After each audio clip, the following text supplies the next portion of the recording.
Welcome to this explainer. Let's just dive right in, because we're traveling back to the summer of 1970. Now on the outside, America projected absolute, unwavering confidence. The White House seemed completely in control, and the Pentagon promised that everything was going exactly according to plan. Defense corporations were proudly announcing massive military contracts, supplying helicopters and ammunition for the Vietnam War at a staggering pace. But beneath that polished surface, the reality was entirely different. Internally, Washington was secretly beginning to fracture, basically laying the groundwork for the modern military-industrial complex as we know it today. Because somewhere deep inside the federal government, officials started asking a highly classified, incredibly dangerous question. What if the war machine was steering itself? Just imagine being a White House official in 1970, sitting behind closed doors, suddenly terrified by the thought that America's richest defense executives were no longer just supporting the military, but were actually quietly pulling the strings. Section 1. The Facade of Control.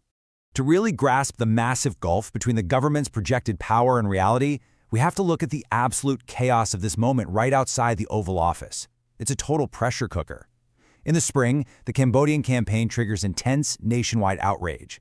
By May, the Kent state shootings completely shock the nation, with anti-war protests exploding across college campuses. And ongoing in the background of all this, classified documents are mysteriously disappearing and leaking to the press at an alarming rate.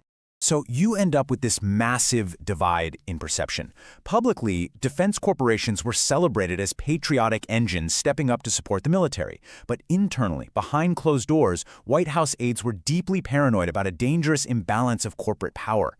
They weren't just fearing foreign enemies anymore, they were fearing powerful men right there inside America. Section 2. A dangerous question. Investigators begin zooming in on specific historical accounts of massive defense contractors becoming intricately embedded within the actual machinery of the government itself. And the sheer scale they found was terrifying. Billions. We are not talking about small-scale lobbying here. We're talking about billions of taxpayer dollars flowing directly into weapons systems, aircraft programs, and highly classified military projects. Unimaginable profits were being made during a prolonged geopolitical conflict, with executives moving effortlessly between corporate boardrooms and federal advisory positions. And it led to this absolutely crucial realization of the era. When corporations become financially dependent on war, peace becomes expensive. The administration had this terrifying epiphany.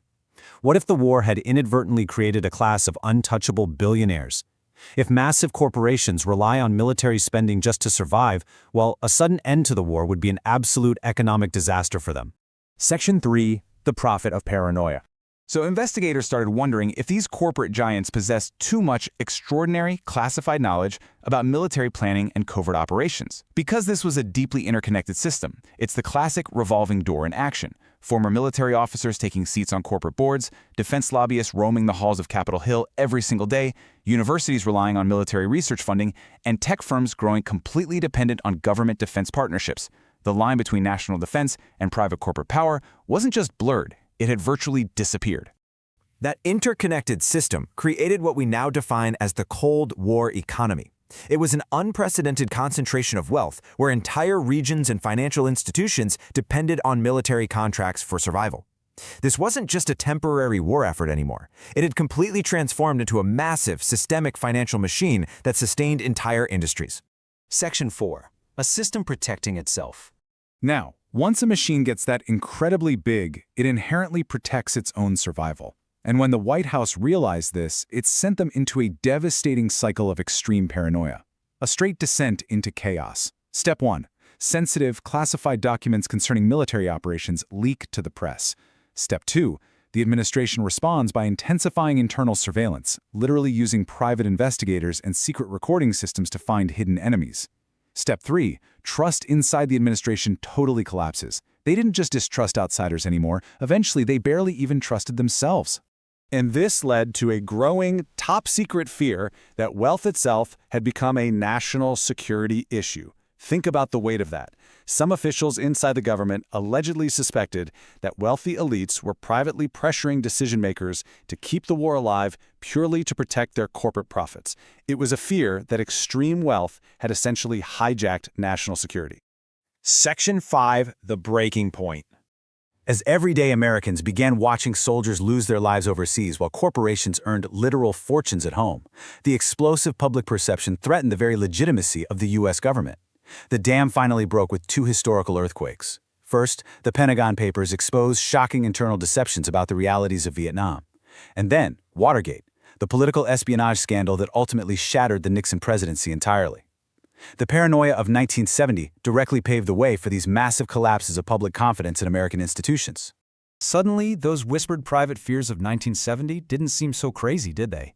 The realities uncovered were just devastating. Americans learned that the government deliberately hid information. They learned that expansive, secret surveillance operations genuinely existed.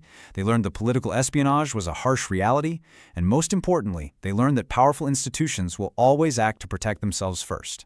It all culminated in this deeply sobering historical reality. The White House genuinely feared internal collapse from distrust of truth itself.